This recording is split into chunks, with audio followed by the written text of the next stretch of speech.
Hi everyone, Baker on the Dark Side. I hope you had a great summer. I know I didn't do a lot of recipes this summer. I was traveling a lot, had a wedding, made a wedding cake. I went to Malibu, I went to Hawaii. I had a great time. So now I'm back to the recipe box. The chicken recipe box that I inherited from the family. I'm the last of the family, for those of you that are tuning in now. And I'm trying to record the recipes that are in this box that were either made by the family or clippings that were saved by the family, and trying to recreate them and make them so that when I am gone, my kids, grandkids, great-grandkids, and so forth and so on, don't have to guess. They can just look at this video if the videos are still around and see how to make these. It's just for fun. It's a video recipe box. Just an idea I had. Well, so here we are. And today out of the recipe box, I picked it looks like my mother's handwriting. It is a pumpkin loaf. We're going to make pumpkin loaf. Why not, right? It's fall. So it looks very simple. And so we've got a half a cup of softened butter in here. That's what we're starting with. And we've got 1 cup granulated white sugar. Now, you know me, sometimes I try to, healthy these up a little. But today I'm going to make it the way it's supposed to be in the recipe, But I think you could do half a cup of allulose and half a cup of sugar if you want to lighten it up a little. I'm pretty sure it'll work out. I've done it with the banana bread. So you just cream up that sugar and the butter until it is incorporated. I made sure that the butter was really soft, so this is going to be pretty easy. It's already pretty much incorporated. So now that we've got that, it says the next thing we are going to do is add the vanilla. So we have 1 teaspoon of pure vanilla. I use the real stuff, not the fake stuff. We're going to add 1 teaspoon of grated orange zest. I like that. It smells so good. And then we're going to add our spices. So we have half a teaspoon of light salt. That's what I use. You can use regular salt, but I use the light salt. You know me. 1 teaspoon of baking soda. I always put my soda in with my butter and my sugar to make sure that it gets incorporated. 1/4 teaspoon of ground clove, just to give it that extra warm flavor. And 1 tablespoon of pumpkin pie spice. Now, if you don't have pumpkin pie spice, you could do a combination of ground cinnamon, nutmeg, ginger, and allspice. Okay, I wrote it down. So we're going to mix that in. So now all those spices, the baking soda, and the vanilla and the orange are getting mixed in there into that base. So this is, like I said, a very, very simple recipe. Alright, so now that we've done that, it says we are going to add the eggs. Alright, 1 at a time. So there's only 2, so this shouldn't take too long too. And I use large eggs, just so you know. I do find that your breads, your cakes, if everything's at room temperature, it does bake better, rises higher, more evenly. Just a little baking tip for you. Alright, I'm going to give it a scrape. Okay, so I just want you to see what the consistency looks like. So it's kind of like, kind of soupy like that. Okay, it's kind of soupy. Alright, it's going to get more soupy because now we're going to add 3/4 of a cup of pumpkin puree. So, now pumpkin pie mix like it's going to be pumpkin puree. You use this to make pumpkin pies, but this is the stuff that you have to add all the stuff to. Pumpkin pie mix in the can, you don't have to add anything to. But pumpkin puree, you do. So pumpkin puree. So we're going to add that in. It's going to give it that great pumpkin flavor. It's probably also the most nutritious ingredient that's in here. So you definitely want it in there. It makes you feel better. Makes me feel better. And that's a really quick incorporation. All right, so now I'm gonna scrape it again because you know me, I like to scrape, scrape, scrape. All right, you scrape it in. Now you can just dump the flour in and mix it in the mixer. I am one of these people that I don't want the bread to be too tough, and I like to make sure that the flour gets incorporated really well. So yes, you can put it in the mixer. I like to do it by hand. So we've got 1.5 cups of all-purpose white flour. So I'm sure I'm going to tell you that my mother did not have a KitchenAid mixer, so she did this by hand. So in the old days, they did it by hand. So I like to kind of do a sweeping, like a folding sweeping method, so that I make sure that I've got I'm scraping the bottom, I'm folding and scraping, because I just want to make sure that it gets in there. And I'm scraping the bowl, and I'm getting all the bits, right? At least in the beginning. You want to make sure you're getting the bottom, you're scraping the bottom, you see the bottom, right? And then you can start doing that mixing. There's no way that you're ever going to over-mix this by hand. I mean, unless you are super powerful, which you could be, but it would take a lot. So you just want to make sure that when you're going through this, you don't see any lumps.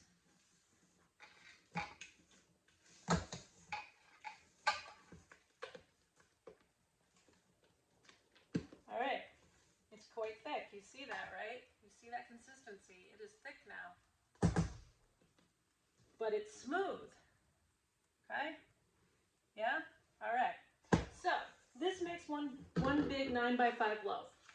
However, this recipe also calls for chocolate chips and nuts. Now, my family is picky.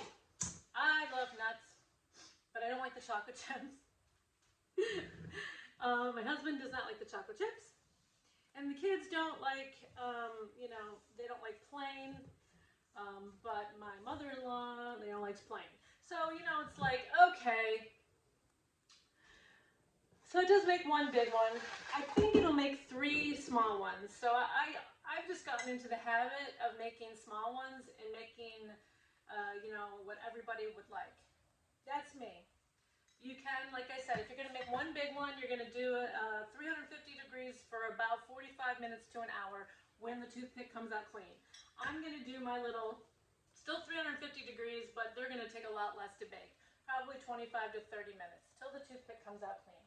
So I think it'll make 3, I'm guessing. So definitely 2. I'm going to start guessing at 2.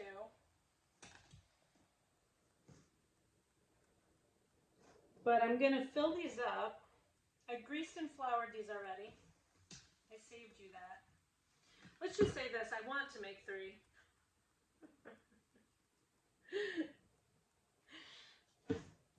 It's going to be tight. I'm going to make 3. One may be a little smaller than I want it to be.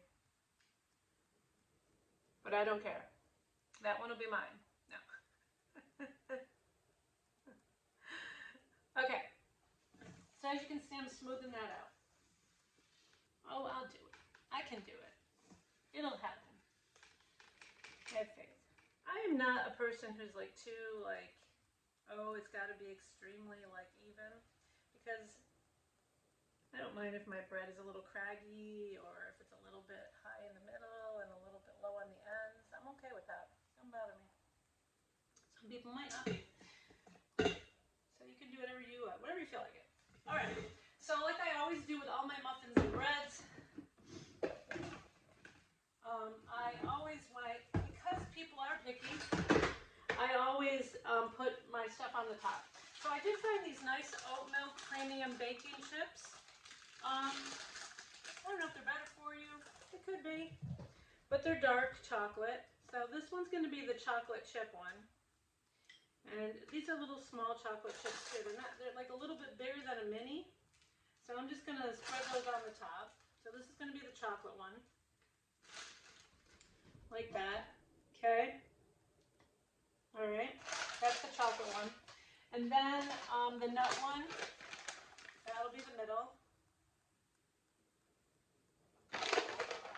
I like pecans. That's my thing, especially in the fall. But walnuts, I could do walnuts too. I like walnuts. So that's going to go on the top there, like that. And this one I'm going to leave plain. And this recipe actually has a glaze. So I will try to glaze that one. It has like a cinnamon nutmeg glaze. Interesting. Okay, so we got that, but I always sprinkle a little bit of white sugar over the top, and that just on my muffins and on my breads. This is me doing this. This isn't on the recipe. This kind of just gives it a little bit of a crust on the outside, so it's not mushy. It caramelizes it. All right, so there they are. Our 3 pumpkin loaves that I made. Chocolate chip, pecan, and plain, and we're going to bake them. Like I said, 350. These ones will be 25 to 30 minutes until the toothpick comes out clean. And I'll show you what they look like when they're done. So I just took them out of the oven. Look at those babies. The chocolate chip one, the pecan one, and the plain one. They're a little hot, but they looked so good I had to show you. Hi everyone. All right, so the breads have cooled down quite a bit. I have popped out the plain one so that we could make the glaze.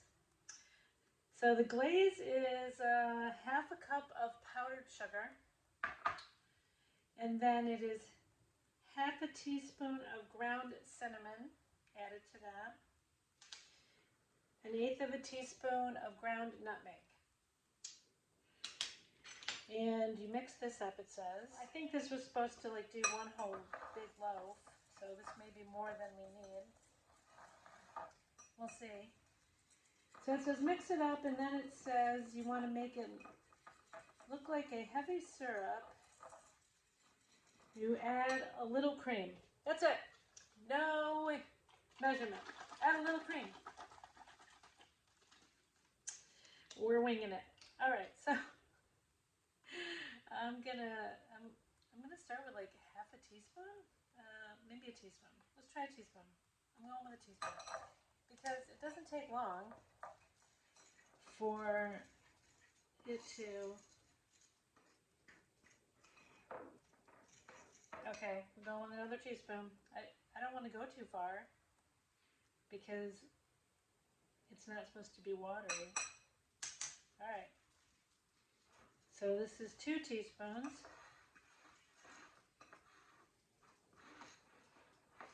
Two teaspoons, still too thick. This will be 3 teaspoons. Oop, a little bit more than 3 teaspoons.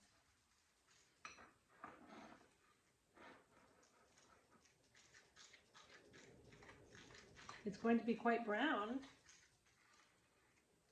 We're getting closer. It's supposed to be like syrup, so this is kind of thick still. All right, I'm going to say 4 teaspoons is going to be the magic number here.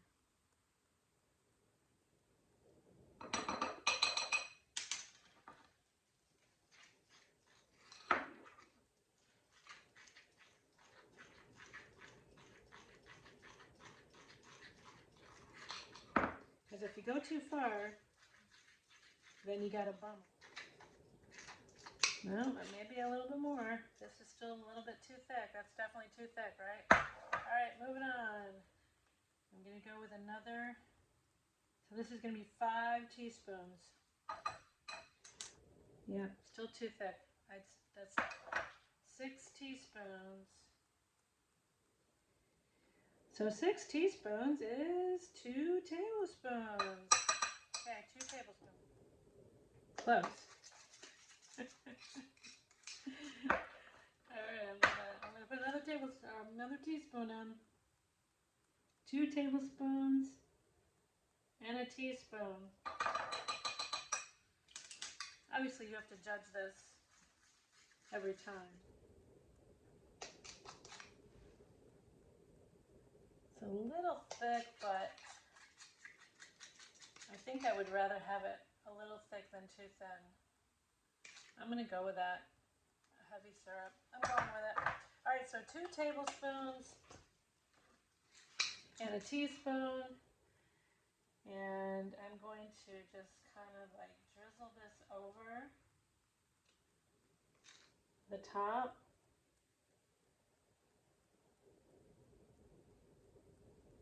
I mean, the frosting's the best part, right?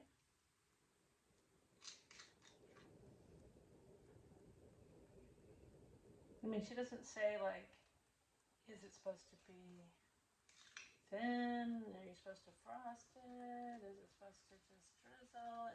There's no instruction. So, you have no idea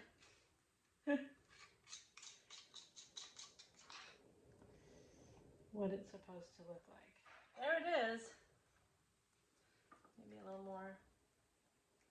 It'll drip down the sides a little bit more. But there it is. With the glaze. And then that'll harden up a little bit. But there it is. Alright. That is my mom's pumpkin loaf. Now, that has to harden, so I'm going to let that set. I'm gonna cut open the one with the nuts because nobody's gonna eat that but me. So I'm gonna cut this open.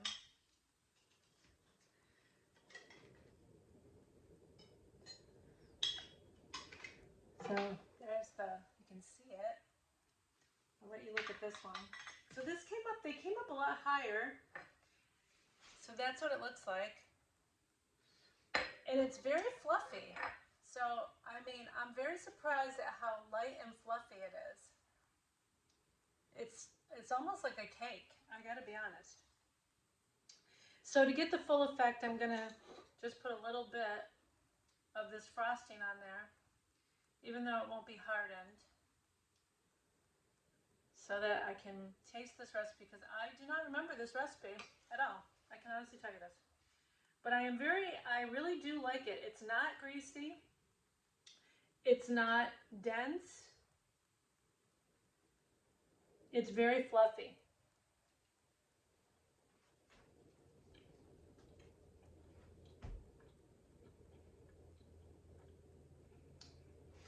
This is very sweet. So it does bring a lot of the sweetness to it and an extra cinnamon like kick. So if you want it to taste more like a cake, this brings that to that. I'm gonna try it without. It's very good though, but I want to get the natural flavor. Okay.